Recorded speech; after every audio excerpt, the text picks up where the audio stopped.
the only difference between autism or ADHD or dyslexia from a typical brain was not, when you looked at it anatomically, they looked the same for the most part, but that the way that they talked and communicate was a problem.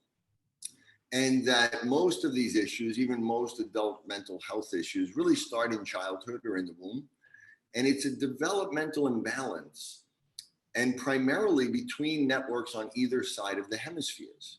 And it's because of the way the hemispheres develop that sometimes they don't connect. And what happens is we get certain areas of the brain on one side that are over-connected or that are hyperactive. And then we have other areas on the other side that are underconnected, that have less connections. And those two can't talk to one another as well as they should.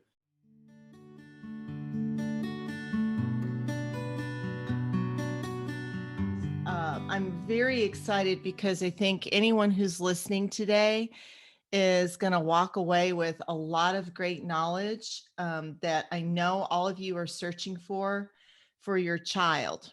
So welcome, Dr. Robert Melillo, to Mother's Guide Through Autism podcast.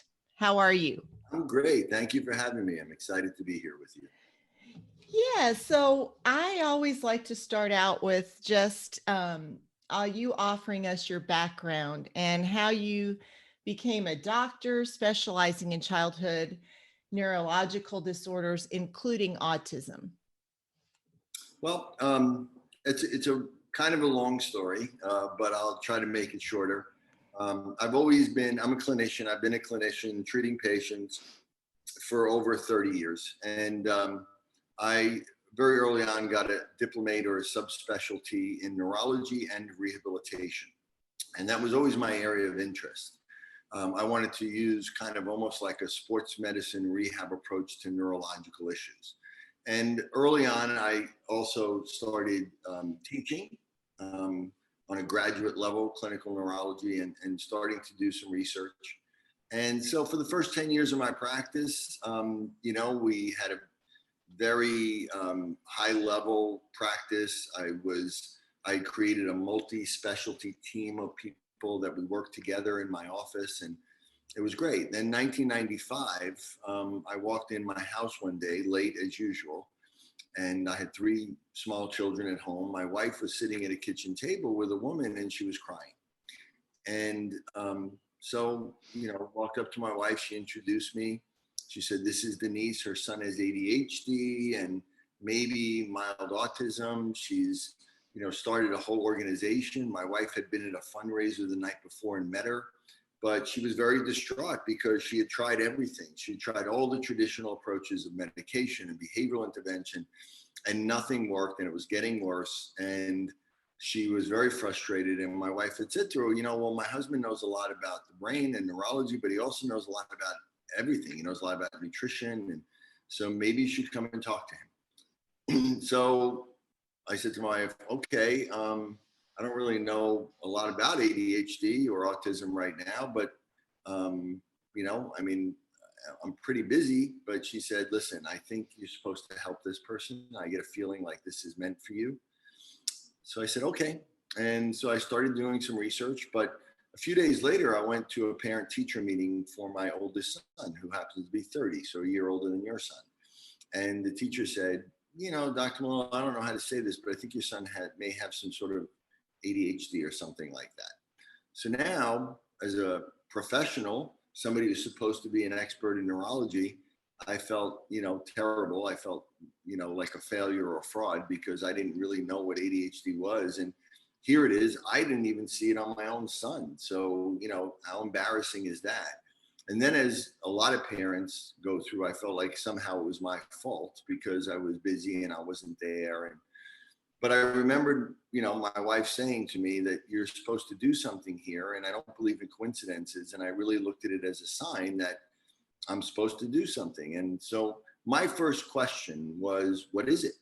What is actually happening in the brain? So I went out to a lot of, colleagues that I knew, friends of mine, pediatricians, pediatric neurologists, developmental pediatricians, neuropsychologists. And I said, what is actually happening in the brain? I knew a lot about the brain. I was just like, okay, point me to the problem and I'll try to figure a solution. And they all basically said the same thing. They had no idea what the actual problem was. And after a while, it was, I was incredulous and frustrated. And I said, how could that be? Meanwhile, there was a statistic that came out that said between 90 and 95, the use of Ritalin in the United States had increased 250%, and no one knew why. So, I had some background in research. So I said, somebody out there knows some of these answers. And before I know if I can help my son or Denise's son, I need to know what the problem is. I couldn't believe that people were actually out there trying to treat something when they really didn't know what it was. That didn't make any sense to me.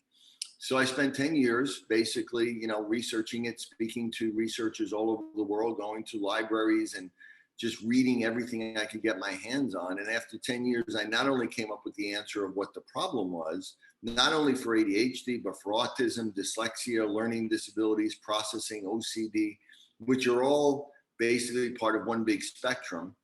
But I also was able to come up with a really unique solution to correct these problems the majority of the time. And I ended up helping Denise's son and my own son and other sons. And now with Brain Balance, we've worked with over 60,000 kids in over 12 years. And I've trained over 10,000 doctors around the world. And so, and we're just continuing to try to make more and more impact and educate people more and do more and more research so that people can understand what actually is happening and what can be done.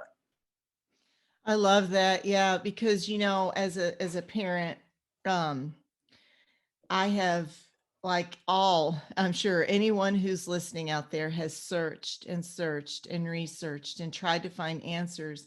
And here I am with my son being 29 years old, and I feel like I went and researched you too, and I thought, wow, I really, really, and I don't offer what I think of very much, because I do believe it's a personal journey because every child is different. But man, I wish I would have known this, I really do believe this is going to be, it's going to change things. It's going to offer us, because as a mom with a young man now on the autistic spectrum, there's a lot of suffering that comes with being a parent. Yeah. And that's why I've chosen this as what I do. But you're offering answers that make sense, that are educated, that are researched, that have the data behind it. It's not just a shot in the dark, because everything that I tried for my son was a shot in the dark. So that's what, just that story is so powerful, and everything that you've put behind it. And you're focused on addressing the primary issue in most of the learning disabilities and the behavioral disorders, which is known as functional disconnection. Would you tell us what functional disconnection is? Sure. I'll try to make it, in as short, as simple as possible. But, the good news is that what a lot of people are led to believe is that there must be some sort of brain injury or damage to the brain, or, chemical imbalance, which really doesn't exist. Or a lot of people are led to believe that these are genetic disorders, meaning they're genetic mutations, and that the genes are damaged or broken, and therefore there's nothing that can be done. Both of those things are not true. There is no damage in the brain of a child with autism or ADHD. There is no, genetic mutation the majority of the time. There are two different types of autism. One's called syndromic and one's non-syndromic. And I don't want to get too much into it, but there are some kids that have a genetic disorder that are labeled with autism, but that's not really autism. It's Down syndrome, it's Fragile X, it's something else. But the majority of kids with autism don't have any clear-cut mutations or single mutations. They have alteration in the way the genes are being expressed, but that can be changed. So functional disconnection, when I first started looking at this, which was really in the late 80s, early 90s, just then in neuroscience and in psychology and neurology, the concept of functional connectivity was starting to come around, meaning that it wasn't about physical connections. It wasn't just about whether there were synapses or how many brain cells you had. It was about how those brain cells actually communicate with one another, how they talk to one another. And that is really through really activating at the same time. And so there's a synchronization of networks and a communication that isn't always just physical. And this was a whole new area that with new brain imaging, we were able to look at. And then it became clear that the only difference between autism or ADHD or dyslexia from a typical brain was not, when you looked at it anatomically, they looked the same for the most part, but that the way that they talked and communicate was a problem. And that most of these issues, even most adult mental health issues, really start in childhood or in the womb. And it's a developmental imbalance, and primarily between networks on either side of the hemispheres. And it's because of the way the hemispheres develop that sometimes they don't connect. And what happens is we get certain areas of the brain on one side that are over-connected or that are hyperactive. And then we have other areas on the other side that are under-connected, that have less connections. And those two can't talk to one another as well as they should. And we get this imbalance and unevenness of skills, like as in autism, everything that they are often exceptional at or savant at are left brain skills. Even when they're not speaking, it's actually still not a left, their actual ability to speak, their language networks are better than most people. And all of their deficits, like their nonverbal communication, their social problems, their lack of eye contact, the immune problems, the digestive problems, all of those are because of a deficit in development or delay in development in the right brain and the inability for both sides to really communicate. And in dyslexia, it's the opposite. So, and bipolar, it's the opposite, but it's the same underlying problem. So it's all about functional connectivity and functional disconnectivity. And what we do know is that, you know, what I focused on was how do you reconnect those networks? How do you do that? And that's what I've devoted my life to. And that's what we've done research and proven. And now actually Harvard Medical School did an independent study of my work and showed that it actually created physical and functional changes in the brain in a way that they've never actually seen before. That is big. That is so powerful. And what a great job you did explaining it. Because, you know, most of us don't have the terminology and the understanding. So you did a great job explaining that in layman's terms for us. I really got that. So what I'm hearing is that we can reconnect the brain where the dysfunction is, in Absolutely. just in a nutshell.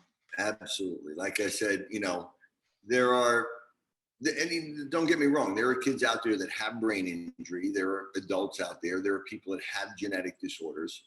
And there are some brains that, you know, it's not just a functional connectivity problem. It is a physical problem. But in the vast majority of kids with and adults with neurobehavioral issues, that is not the case. And they can be significantly improved and even completely recovered.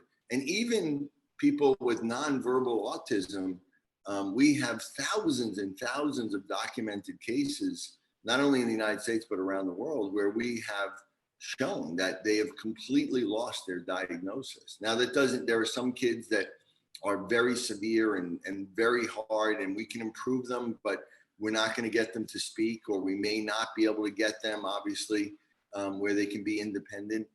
But with the majority of kids I work with right now that start off nonverbal, within 6 to 8 months, they're speaking and they're speaking fairly well. Yeah, and that is in itself a miracle. And I want to get to your book, Disconnected Kids. And one of the things that I'm just wondering, so usually when I have a question, I feel like I'm asking it for everyone.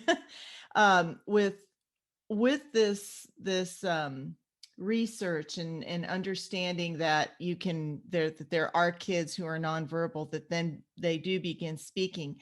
Do you notice that because with our kids, there are layers, right? So you're nonverbal, you have social skills. I mean, there's more than one area. So these kids that begin speaking, do you also see improvement in all the other areas of their deficits as Yeah. well, along with, so it's all Yeah. inclusive? Yeah. The speech is actually not even our primary focus, to be honest with you, because speech is a left brain function, and their left brains are usually better than average. The main problem is a nonverbal communication right brain deficit. And their ability to control and feel and get in touch with their own bodies and their own emotions. There's been a number of books written by people who are autistic and nonverbal, and they always say the same thing: I couldn't control my body, right?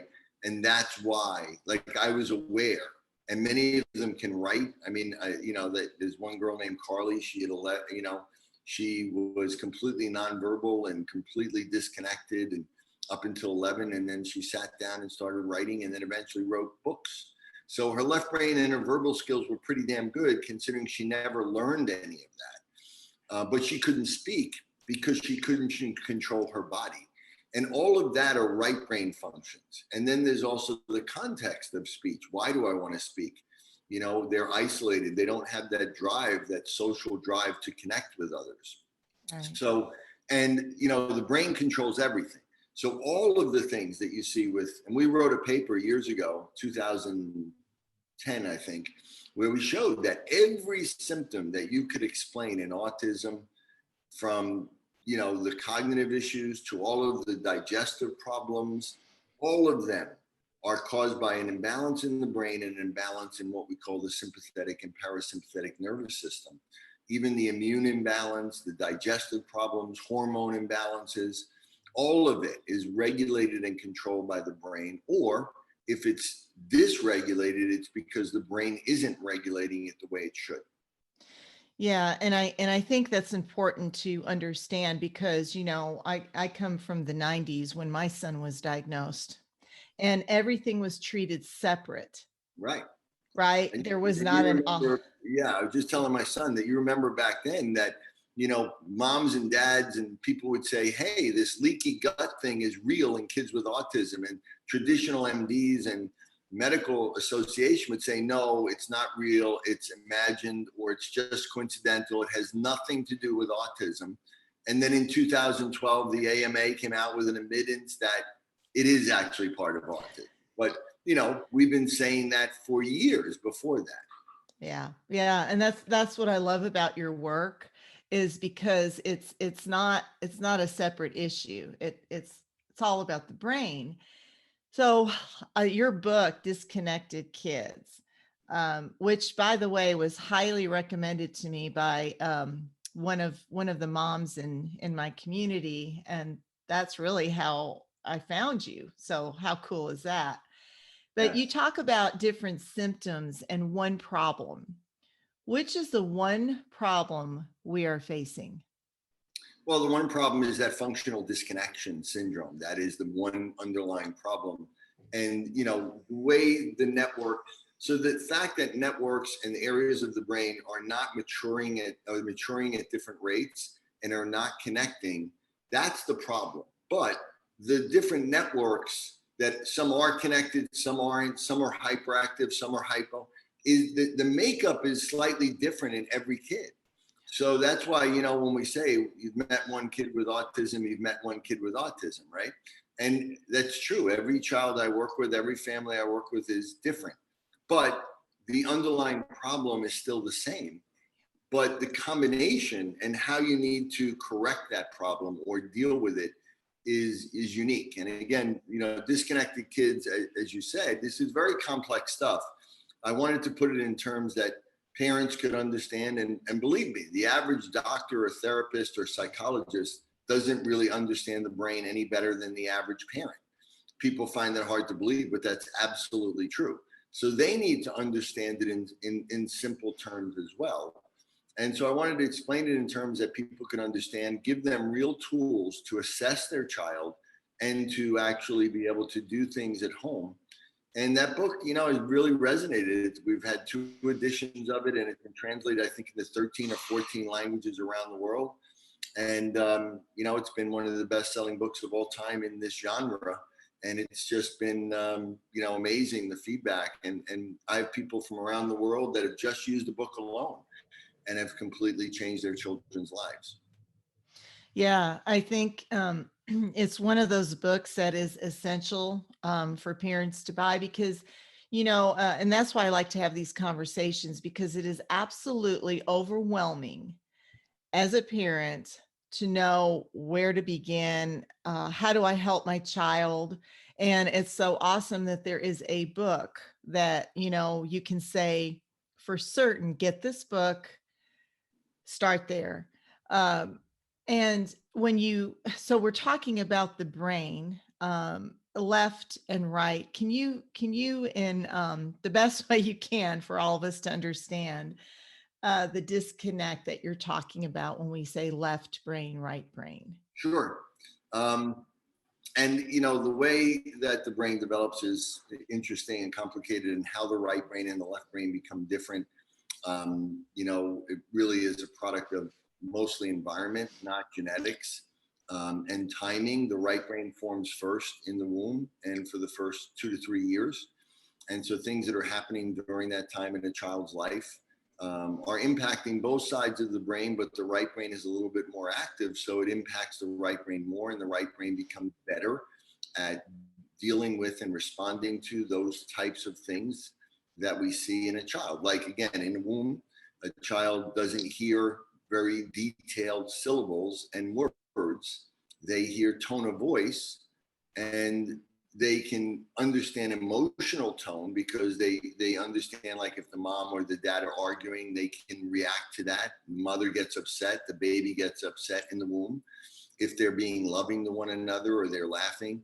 And so the baby comes out being able to hear and recognize the parent's voice, and also reacting to emotional tone, what we call prosodity. The right brain for the rest of our life will always be better at hearing the inflections in our voice, which is what people with autism don't hear, right? Typically. When we're in the womb and when we're first born, we don't have really clear vision, right? We have very blurry vision, and we can see the outlines and shades of gray and movement. And so the right brain is always better at that type of visual input. And so the right brain, we're not in the womb, and when we're first born, we're not doing really a lot of fine motor manipulative movement with our fingers or our mouth. We're just getting used to our big body, and we're doing gross motor control, and we're trying to feel where our body is in space. So the vestibular part of our brain is in the right side, the big muscle, gross motor feeling, the spatial side of our brain. The right brain early on, it's mainly about, forming attachment and being able to form personal relationships with other and maintain those, and learn the rules of social engagement and nonverbal communication. That's the first form of communication. The right brain is governed by mainly a withdrawal type of behavior to safety and protect oneself. So then at about 3 years, the left brain kicks in. And I always say, what's the main question of a 3-year-old? It's why, right? They want to know why. Why, daddy? Why, mommy? Why? Now they want to fill in the details of the world. They start using their little fingers, and, they start speaking all the time. And so the left brain is now verbal, and it likes patterns, and it likes linearity, and it's sequential. And the right brain is more sensory, and the right brain likes new things. It likes novelty. The left brain is more motor, and it likes to do the same thing, familiarity. It likes to do same patterns over and over and over. The right brain, especially early on, we don't form conscious memories. We're learning, and we are forming memories, but we're not forming conscious memories. So that's why under the age of 3, we all have what's called childhood amnesia. We don't remember before the age of 3 because we don't have a left brain yet, right? And so, but what happens to us in those 3 years can really impact us emotionally for the rest of our life. So childhood trauma lives in that right brain. Attachment or attachment disorders have something to do with the right brain or lack of development. The left brain is more about, going out in the world and, learning information and touching it and, remembering it and setting goals and then forming conscious memories, all the things that usually we do in academics. So the left brain is really very associated with intellect, or we look at people that are very left brain dominant as having an intellect trait, whereas the right brain is more intuitive. It's more what we say creative. And the right brain is more, connected to the bigger world and connected to other people. That is more creativity trait. Too much of that is bipolar disorder. Too much of an intellect trait is what we look at as ADHD, autism, or schizophrenia. And so and the right brain and the left brain, again, control the immune system. The left brain activates it. So kids with autism have a hyperactive immune system. That's why they may overreact to things like vaccines or foods or develop gluten or dairy sensitivities. Whereas kids with left brain deficits get chronic ear infections all the time. They're sick all the time. So that's just a quick overview of left and right brain and how it works. Sounds we could to me, I'm sitting here and my brain is just like going, oh my gosh, we could apply this to everything. I mean, every single person needs to go through this, right? Because we can all relate to it, not just somebody on the autistic spectrum. I mean, anybody. I believe that in the future, we will have a brain-based model of health, because everything you could describe: cardiovascular problems, high blood pressure, autoimmune disorders, chronic infections, all digestive issues, irritable bowel syndrome, so any type of issue, the brain could be the primary cause, especially if it's been there since childhood. It almost always is the cause. And not only mental health, not only learning challenges, but also physical health issues are almost always first and foremost because of the brain. So it does apply to everybody, and it is important. And the amazing thing is that it's the most important organ by far that we have. But yet for the average person, they know the least about their body, about their brain. They know nothing about their brain. They don't know what their cognitive style is or how their brain works. And one of my missions is to teach people how to take care of their own brain for them and for their children. Yeah, in essence, we have all the answers. It's just that we need to go to our brain. It sounds holistic, I guess, is what I'm saying. And I can see how I could benefit from it. So, your chapter, what's causing it all? All right. So this is a drum roll question. What's causing it all? Yeah, so my third book is called Autism, the Scientific Truth, Diagnosing, Treating, and Preventing Autism Spectrum Syndrome, because I do believe that we have the potential to prevent it. And again, a lot of people misinterpret what that means, right? And I understand that people in the autism spectrum are saying things like, you're trying to prevent me from being born. And that's not true at all. What we're saying is we're trying to allow that person to become actually the ultimate version of themselves. I believe that, someone that is struggling with autism or ADHD, they are not really who they were meant to be. And a lot of people say, well, that's who they are.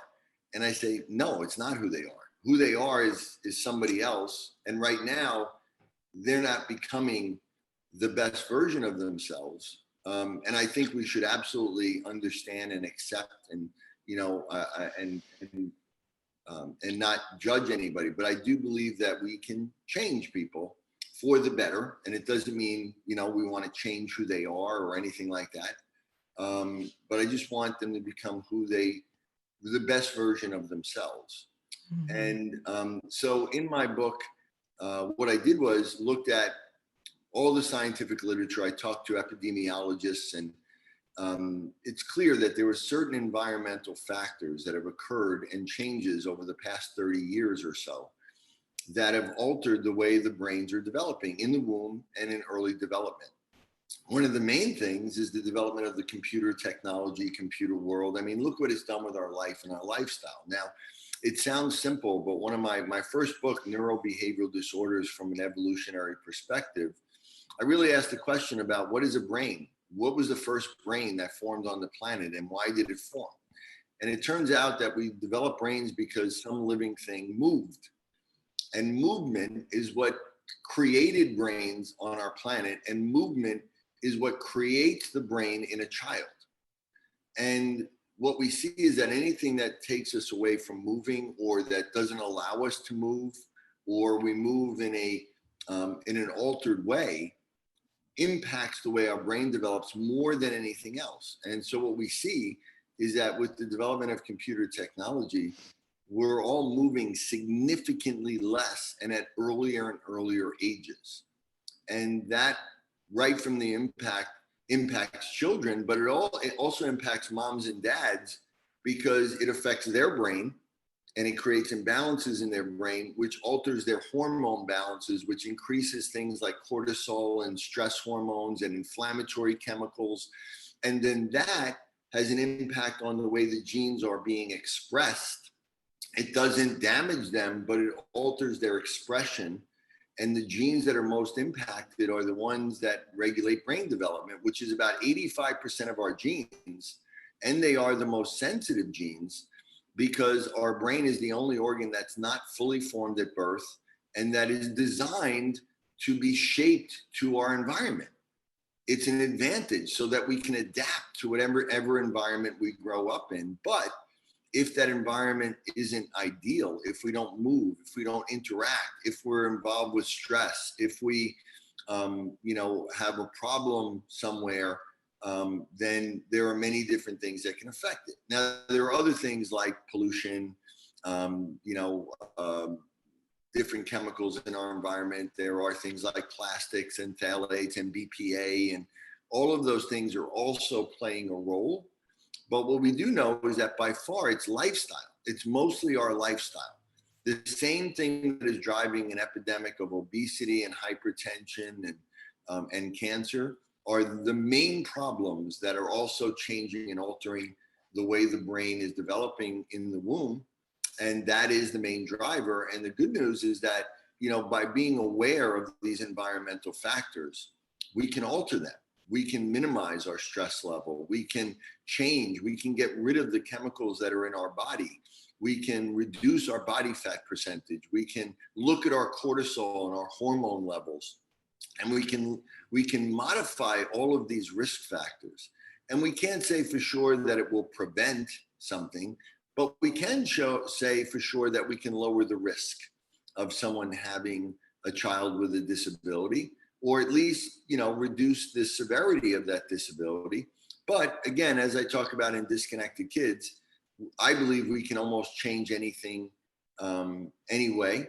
Even if we don't deal with it beforehand, we can still reverse it most of the time. But again, if we can prevent it or reduce it from the beginning, that would be the best approach, I think. Yes, and that is again, I hear that. So all of you that are listening, I think that we do have so much that we can do to help ourselves, help our kids, and because a lot of times as a parent, you feel like you don't have any power. I don't know what to do. What do I do? You just gave us a lot to think about, and a lot that we can be doing, right? And I love your books. I love you're such a great teacher, because I know this is a complex thought process for most of us to think. I mean, you're talking about the brain, right? That is like not just your beginner science class. There's a lot to it. So you do such a great job. In the book, you also offer, and this is one of my, the reason why I do what I do. the at-home brain balance program, because again, I started out when, technology was just beginning and I didn't have anywhere to go or anything that I could do because I live in a rural little town, right? Um, but you're offering this brain balance program that we can do at home. How does it work, and what can parents expect from doing this program? Well, as you said, I also want to always wanted to empower parents and teachers, Mhm. because really parents and teachers are the ones that really deal with this issue. People say to me sometimes, what do doctors think about? What is the traditional medical approach? And I say, you know what? They don't really deal with these issues, to be quite honest, right? I mean, how many doctors are actually really dealing with ADHD or other than writing a prescription, right? So it's teachers and therapists, and that was my audience. And the fact is, when I'm working with a child, whether they're local or whether they're somewhere around the world, it's the majority of the work I really is being done by the parents at home. And so even though, I'll say, I'm working with a kid and they get changes, it's really the parents that are creating these changes, because to make the changes, the things that I prescribe are simple, but they need to be done repetitiously. They need to be done consistently in the right way. So I spend a lot of time training people. So the brain balance program, and what I have now is what's called the Melillo method, which is a more advanced version, and really focused by, in brain balance and in our centers, we really deal mostly with higher functioning kids. We deal with kids that mostly don't have an autism diagnosis, which is, the vast majority of kids with a diagnosis. But, once brain balance was really doing a great job and working well, I really wanted to focus my efforts on the kids that, people think can't be helped, and the most severe problems, and even genetic disorders and brain injury. And so really over the past several years, that's been my primary focus. And I've been able to get, a more sophisticated approach that does involve sometimes a lot more sophisticated tools in my practice, things like the use of laser and light and transcranial, electrical stimulation and magnetic stimulation. And I'm part of a company where we develop virtual reality and video games specifically to rehabilitate the brain in the proper way, where most video games and virtuality actually hurt the brain. We're actually doing a way to change it, and we're going through an FDA trial, and we believe we'll be accepted with that. So there's a lot of things, as well as advanced nutrition and immune, interventions. But still, we're having people do things at home, and the idea is to train parents how to be able to understand what's happening in their child's brain, and to do things using different types of stimulation, looking at diet and nutrition, doing things, with cognitive activities. And especially a lot of it has to revolve around a really important part of my work, which is called primitive reflexes. These are reflexes that babies are born with that allow them to move and interact with the world in the first year of life. When they are born, they really don't have a motor cortex and they don't have control over their motor system, but they have to move. As I said, movement is what actually develops the brain. So they have these reflexes that come from the brainstem that, all parents are aware of, like rooting and sucking reflexes and grasping reflexes and startle responses, and what we call asymmetric and symmetric tonic neck reflexes that allow the child to kind of almost move automatically, that allow them to birth themselves out of the womb and then allow them to roll over and then crawl on their belly and then crawl and then eventually walk. At one year is when they should walk, and then those reflexes should go away, and then we should be able to upgrade our brain. And this is the way the brain develops. And in almost all the kids that we work with, they have what we call retained primitive reflexes, meaning some of these reflexes never went away. And if they don't go away in that first year, they will never go away. I see people that are 50, 60, 70 years old that still have primitive reflexes, but with simple activities and exercises, we can get rid of them. And at any age, that makes a huge impact on brain development. So a lot of what the home program is about, training parents how to stimulate these reflexes or do exercises to inhibit the reflexes, to stimulate one side of the brain or the other, and to do things with diet and nutrition that's going to help. So it's about empowering the parent and getting them to do things at home to be able to change the brain and to be able to help correct these issues. Yeah, that's great. I think it's so important to have that work that we can be hands-on, understand it, and then be doing the work at home, because I think that we're the ones that are with our kids the majority of the time. Not only that, but we can also take these tools and help our teachers that don't have the training to understand them. So really working together and creating that support community around our kids. And nutrition is so important. What do you think? What should our kids be eating? Well, first of all, nutrition is very important, as we said, but nutrition and dietary problems and toxins, they don't cause autism. Autism is caused, as I said, by these functional disconnections in the brain, and it's more the way genes are being expressed. But diet and nutrition typically isn't the cause, and most of the problems that they have are a reflection of the brain, because again, the brain isn't regulating the fight or flight and the rest and digest system properly. We're not producing enough acid in our stomach. We have what we call a leaky gut. We have malabsorption because we have reduced blood flow to the gut. All of this happens because of a heightened sympathetic nervous system, which is because we have an imbalance in the brain. And so, we're not producing acid to break down. So it alters the pH in the gut, which causes, an overgrowth of candida or bad bacteria or yeast and all of these things. And then because we're not breaking down gluten and dairy and casein, that gets through, and then that triggers the immune response, which is hyperactive because the left brain is overactive. So all of these dietary issues doesn't mean they are important to address, right? We need to identify if a child has a food sensitivity and if it is triggering an inflammatory immune response, and eliminate that for a period of time. We do need to give them nutrients because they're not absorbing nutrients the way they should. If you don't have acid in your stomach, for instance, you can't absorb B12 or folic acid. If you don't have B12 or folic acid, you have a problem with what we call methylation, and then also with sulfation, which is a detoxifying. But if you just giving them B12 and folic acid, they can't absorb it. So giving it to them doesn't really do much. So, you need to understand the whole complexity of the issue. But I think eating a good varied diet, there's nothing wrong with gluten or dairy in and of itself, but they are very common if we can't digest them, that they can trigger the immune response. Eggs are the same thing. We do need to take some vitamins, but we don't need to take a lot.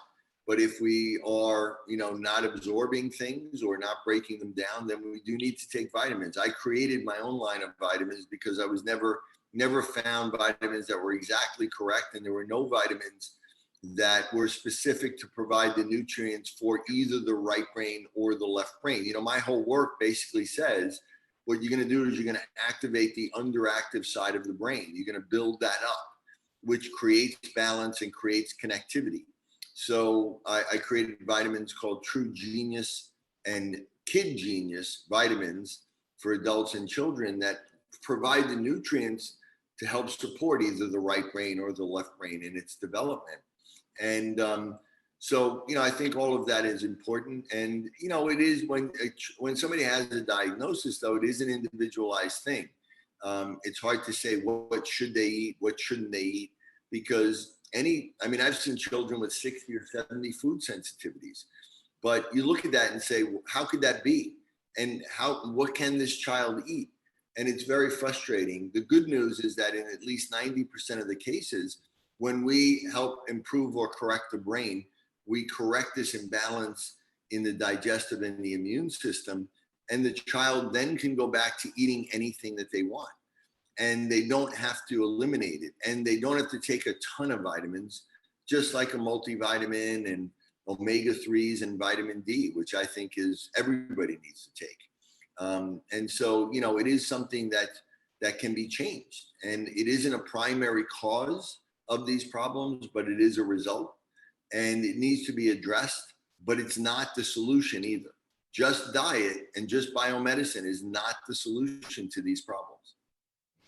Yes, that's what I keep hearing is this is all inclusive, and it starts with the disconnect that we all have.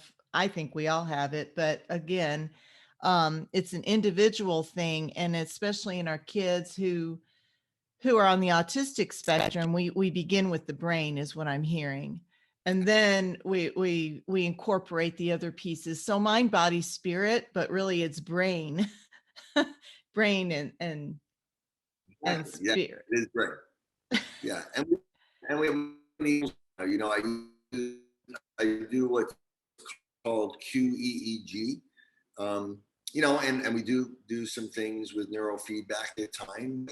Every tool, it's not just about all these tools that are out there. It's about when to use them and how to use them and where to use them. And certain tools to me don't come into play until, much further down. If you still have primitive reflexes and you have lack of core stability and you have an imbalance in your brain, if you don't deal with those three things, anything else you're going to do is going to be kind of a waste of time. You start doing complex eye exercises or neurofeedback or behavioral interventions, and they're not really going to address the primary issue at that point.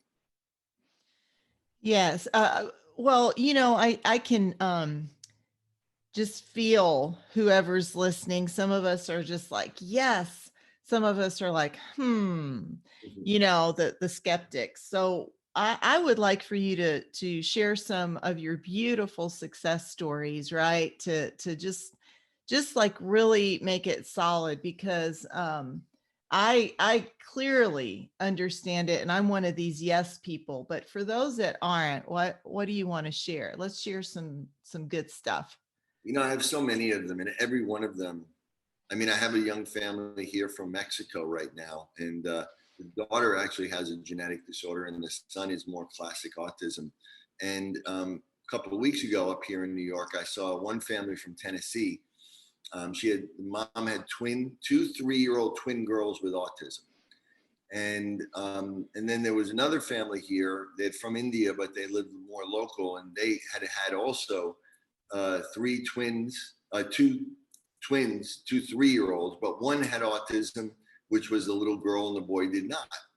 And so I had treated the other young girl with the boy and the girl. And in 5 months, this girl went from being completely nonverbal and being, very violent and aggressive, and to where she could speak over 1,000 words and 5-6 word sentences. And you almost couldn't tell the difference between her and her little brother, who was brilliant. And then the other family was here, and they had these two, autistic girls. One of them was higher functioning than the other, both nonverbal. And the first day we work with them, they have what's called fear paralysis reflex and fight or flight reflex. So if you go near many young autistic kids, they're going to immediately run away or fight or scream or yell. And so that right off the bat, intimidates a lot of people. But I know how to work with that. And so this one little girl, she was really fighting us a lot, but the dad was there, and we were working with her. And that first night they went home and they slept through the night for the first time in their life. And then the mom sent me a video. It's on my Instagram. People can see this, right? If you don't believe me, go to my Instagram. It's all on my Instagram at Dr. Rob Melillo. And the mother showed me that this one girl, she had never recognized herself in a mirror.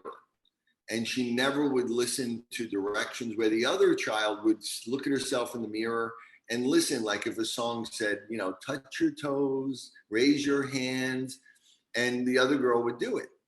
And so the mother then sent me a video after the second day of treatment, showing the one girl looking at herself in the mirror listening to the music and following all the directions. And this happened, again, the second day. And then she saw the other girl and said, and I said, 6 months ago, she was just like your daughters. And she said, no, there's no way, it's impossible. And then the other mom said, oh, absolutely. And now they've become friends and they're going out there and trying to, tell other people. And one of the moms is from India and she's like, we have to get this to India. This is hugely important.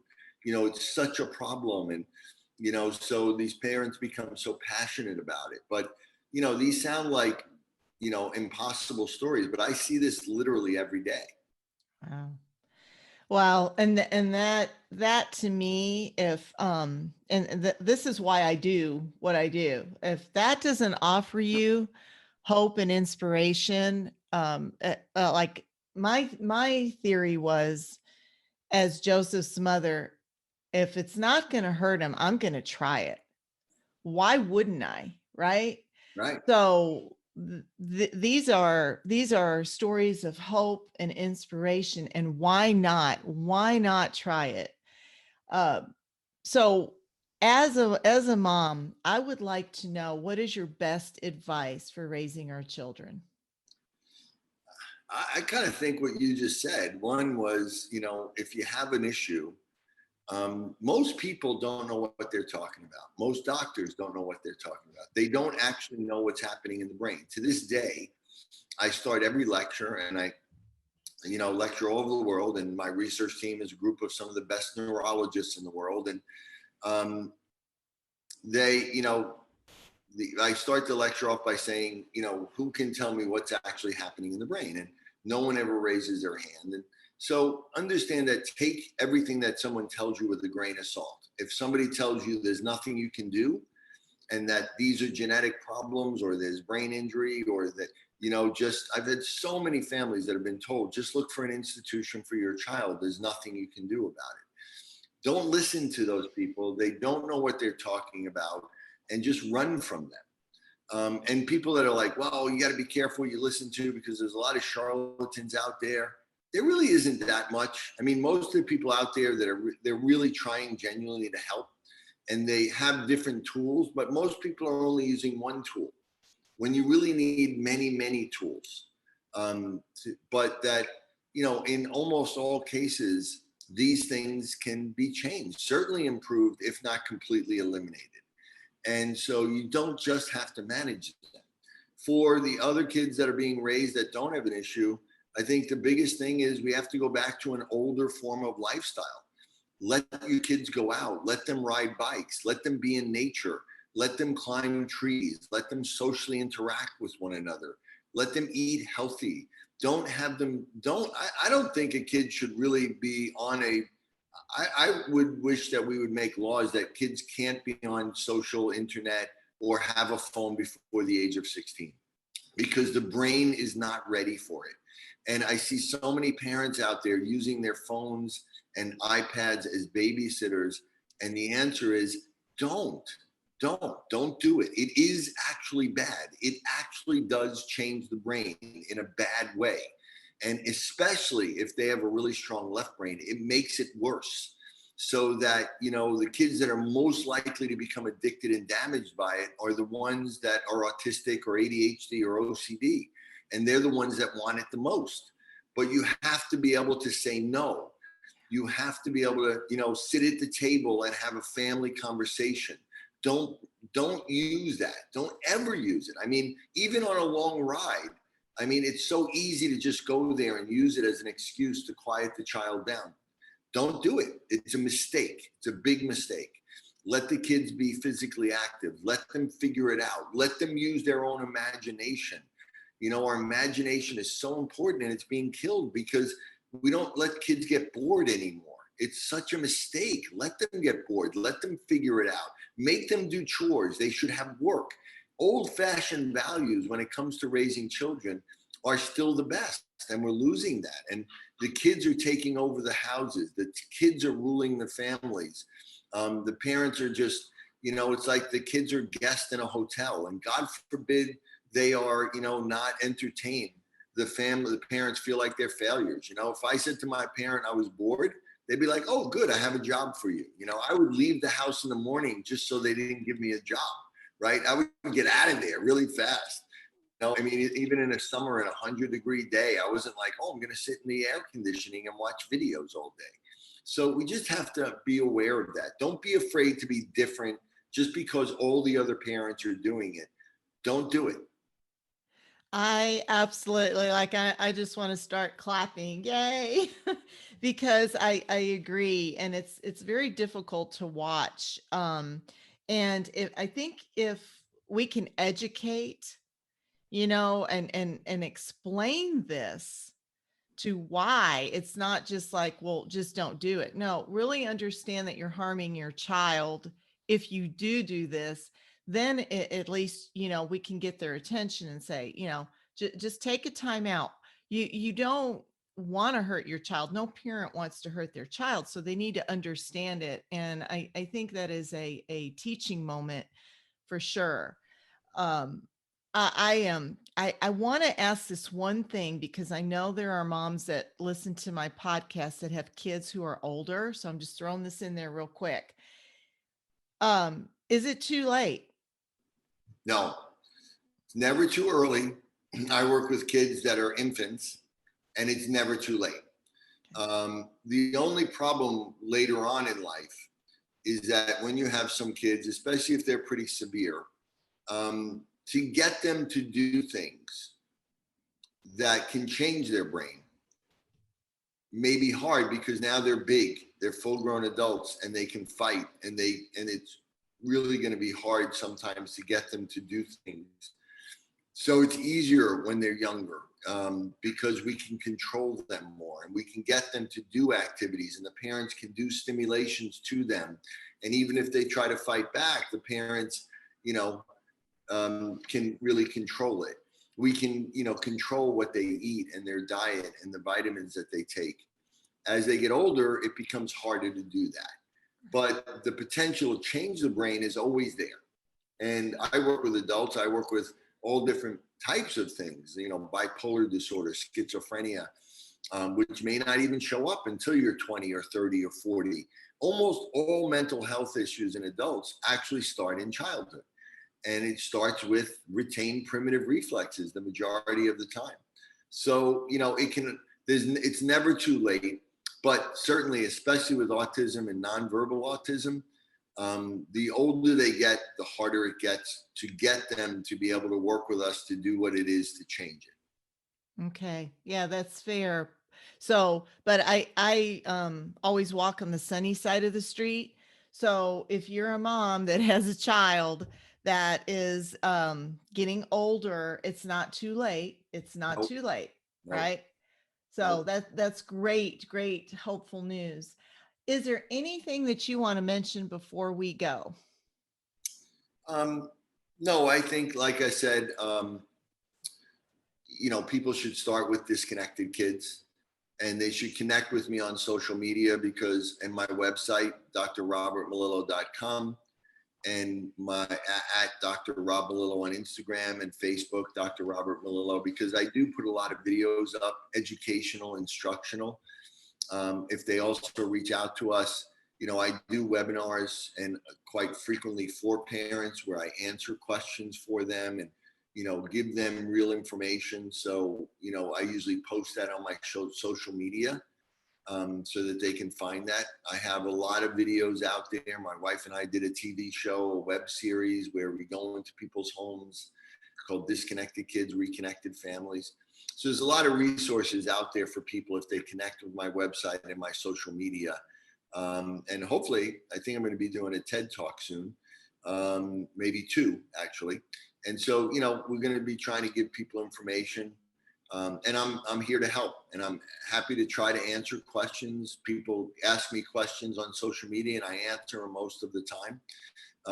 So, I'm here, and very grateful for you, Bridget, for being able to have this and raise awareness for people. And as you said, I'm always on the sunny side of the street with you there. I'm always hopeful. And, and it's not false hope, and it's really based on really good information and research. And, I think, people can be surprised as to what their kids can actually be capable of. Wow, this by far has been so great. I think it has been a beautiful, fully connected interview because you've offered the why, the explanation, the how, the hope, the inspiration, and now it's just really about getting to work is how I feel. Like I want to spread it and do my part for sure.